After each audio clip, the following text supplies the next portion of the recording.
XD Excel gitu ya. Apa kurang lo, apa kurang gua. Gue jadi kayak presentasi, Iya. ini gue begini loh, gini. Ini kan demi lo mendapatkan sebuah jalan lagi lah untuk bisa bersama. Tapi akhirnya adalah enggak. Kembali lagi ini adalah sudah takdir lo ya seperti itu. Cuma maksud gua ketika lo bikin sampel itu, bikin tab Excel itu, berarti lo udah di titik sebenarnya psikis lo udah kena, mental udah hantam sampai pada titik enough. Iya, karena sampai lo bikin bikin Excel itu gitu. Mungkin ya, karena gue ini kan udah kena anxiety ya. Gue udah kena anxiety, terus abis itu trigger banyak hal yang bikin gue jadi yang gue harus apa. Sedangkan anxiety itu bisa healing atas kalau mereka punya support system yang baik. Gitu. Sedangkan support systemnya gue ini, gue bisa katakan kurang apa ya, kurang mengakomodir gue untuk bisa oke, ayo lo bisa sembuh, yuk kita giniin ya, untuk bisa berdamai dengan anxiety-nya gue ini gitu. Jadi along by the way gue akhirnya mencari jalan gue sendiri untuk sembuh gitu. Ini agak aneh ya, mungkin kalau orang mikir gini, ini orang sakit, ini orang punya gangguan sedikit gitu di kecemasan karena banyak hal gitu, mungkin alam bawah sadar, pikiran dan lain-lain. Tiba-tiba yang nyembuhin adalah ya udah aku sendiri gitu. Jadi gue yang cari-cari gue healing gimana, berapa psikolog gue datengin, kemudian akhirnya gue memutuskan untuk tidak memakai psikolog lagi, terus akhirnya gue mencoba untuk pengobatan yang lebih natural gitu, jadi yang kayak meditasi apa yang kayak gitu-gitu. Jadi begitu kecemasan itu dan itu kan gue triggernya bisa macam-macam ya, dan itu gue nggak bisa ya gue ngeliat ya ada ST gue bakalan cemas ya, nggak kayak gitu bentukannya. Jadi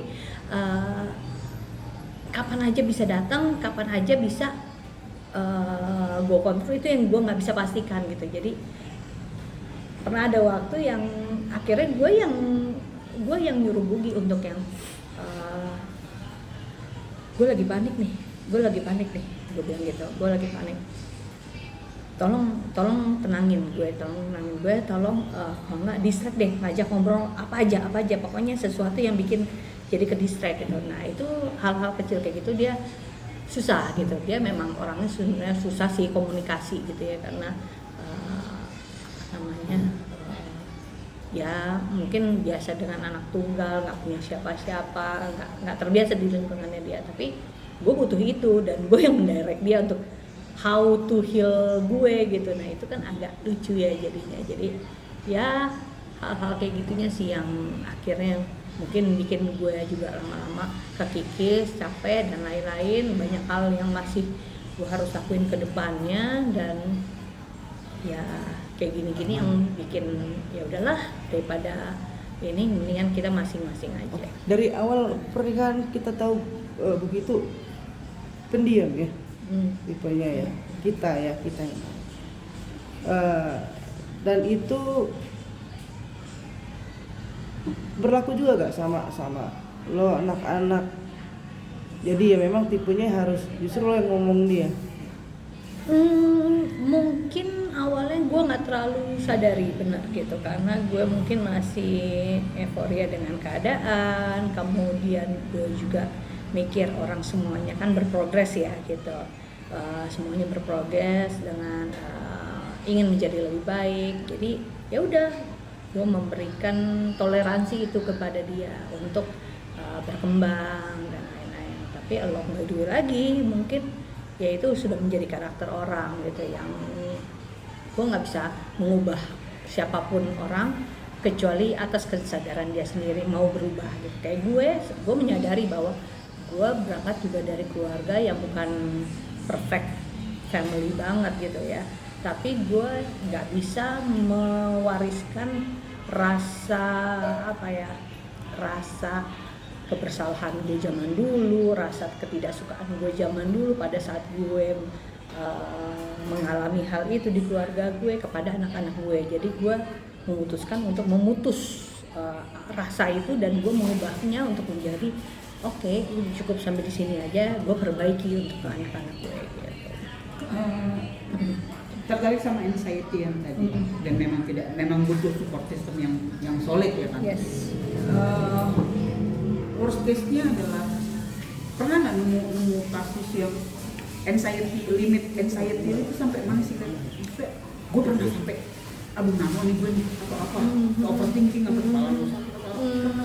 Gue itu sempat ngobrol sama salah satu psikolog, dan psikolognya salah satu psikolognya itu teman gue namanya Intan Ardita, pasti tahu juga. Akhirnya dia yang bilang ke gue bahwa gue kan menjelaskan gue ngerasain gini bla bla bla bla bla bla bla, dan itu lumayan dapat peaknya, dapat triggernya itu pada saat pandemi juga ya, mungkin karena semua orang pasti begitu, tapi mungkin karena gue sudah punya ada di dalam diri gue si anxiety yang gue nggak pahami sebelumnya, lebih ke trigger jadinya pada saat pandemi itu. Kalau menurut Intan waktu itu saat itu memang gue udah masuk ke psikosomatis ya gitu loh fasenya, jadi gue udah yang kayak apa ya, shaking. Ini lo ngomong gue agak basah, sedikit keringat dingin, apa namanya nggak nyaman, udah sampai psikosomatis dan ya itu gue butuh healing, dan si respon dari Bugi saat itu cuma yang kayak kenapa sih, nah gue nggak bisa dibikin kenapa sih gitu loh mas. Nah, akhirnya gue cerita ke teman-teman gue yang bilangnya baru yang bilang ke Bu Gigi, tapi itu kayaknya kena begini gini lo harus ini, jadi jangan yang kayak kesannya gue cuma kayak mungkin di pandangan di matanya dia gue cuma kayak cewek cranky doang, cuma kayak hal kayak gini doang, lo kayak drama banget gitu. Gue udah ya kalau kata Intan sih gue udah waktu itu udah sempet fase psikosomatis, tapi alhamdulillah gue find my way juga untuk healing gitu. Jadi gue sebelum ketemu psikolog yang ngasih tahu gue, kan gue ketemu beberapa psikolog, tapi itu semua masih kayak fase awal semua, jadi kayak masih fase kayak penjelasan apa yang gue rasain gini-gini, dan itu kan next time ya, kita nggak mungkin cuma satu kali pertemuan, dan next time untuk berapa kali pertemuan akhirnya mereka baru bisa menganalisa lebih jauh apa yang harus mereka lakukan ke gue gitu. Dan menurut gue itu kayak capek di guanya untuk memulai lagi. Akhirnya begitu terakhir gue ketemu Intan, gue bilang gue udah ngelakuin ini Tan gitu, maksudnya ini apa yang gue rasain, terus apa yang gue lakuin adalah gue membuat tulisan yang ternyata di ilmu psikologi itu terpakai adalah journaling gitu. Padahal gue tidak bermaksud untuk itu, gue cuma kayaknya gue pengen nulis aja kayak zaman dulu kecil gue nulis diary gitu ya. Jadi ya udah, ternyata itu lumayan agak ngebantu gue untuk gue ini masalahnya apa, terus apa yang gue rasain, terus jadi gue kenapa akhirnya sampai gue nemuin titik yang menurut logika gue oke, itu nggak apa-apa gitu. Oke. Setelah pisah itu berapa lama, dan dari mulai lu pisah itu sampai hari ini justru kondisi lu baik-baik, lebih baik gak sih? Mungkin karena udah bisa dibilang pada saat berumah tangga juga mirip-mirip begini gitu kan, kita sebelumnya juga pisah dulu, terus habis itu komunikasi alhamdulillah masih lancar gitu, karena kan gue memang harus melibatkan dia teruskan untuk anak-anak gitu, karena gue nggak mungkin sendiri gitu, karena anak gue maunya nempel sama gue, tapi gue mau melibatkan Bugi untuk lo harus jadi ayah hadir gitu, bukan cuma sebagai ayah ada doang, tapi harus ayah hadir gitu, karena anak-anak ini apalagi terutama Gamila, dia kan bentar lagi udah teenager ya gitu, dimana kalau udah teenager udah terbentuk dong gitu kan karakternya, apa yang dia tahu dan dia rasa mengenai sosok ayah dan ibunya, udah itu yang terpatri terus sama dia gitu. Jadi di sini gue memang harus melibatkan dia terus ya.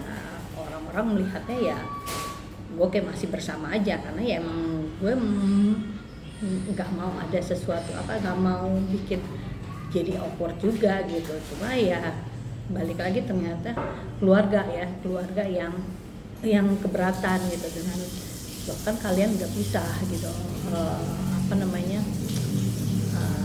ini kondisinya sebenarnya gimana sih, kok kelihatannya kok kayak masih sama-sama atau apa. Jadi mereka kayaknya yang kerepotan nih untuk menjelaskan ke ada orang lain lagi atau mungkin ada keluarga yang jauh yang udah sempat dengar selintingan apa, udah mandi loh, jangan dilalerin.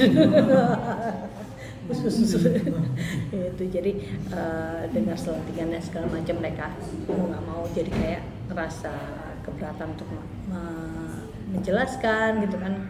Jadi mereka pikir udahlah mendingan kamu aja yang ngomong sendiri, toh kalau misalnya dari mulut kamu mungkin orang jadi lebih paham, lebih mengerti gitu. Jadi yang sebelum akhirnya pasang update di sosial media itu aku udah satu grup WhatsApp aku infoin, masih tahu bahwa oh ya aku sama Bebi udah loh ya gini. Itu satu grup WhatsApp dari keluarga sampai teman-teman.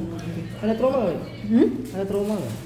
Trauma, dibilang trauma bukan trauma ya, cuma nggak mudah aja. Soalnya kan ini pernikahan gue yang terlama ya. 14 tahun. 14 tahun. Menertawakan diri sendiri. Gitu, jadi menghapus apa yang sudah menjadi kebiasaan, apa yang menjadi kebiasaan sih, karena itu yang nggak gampang sebenarnya.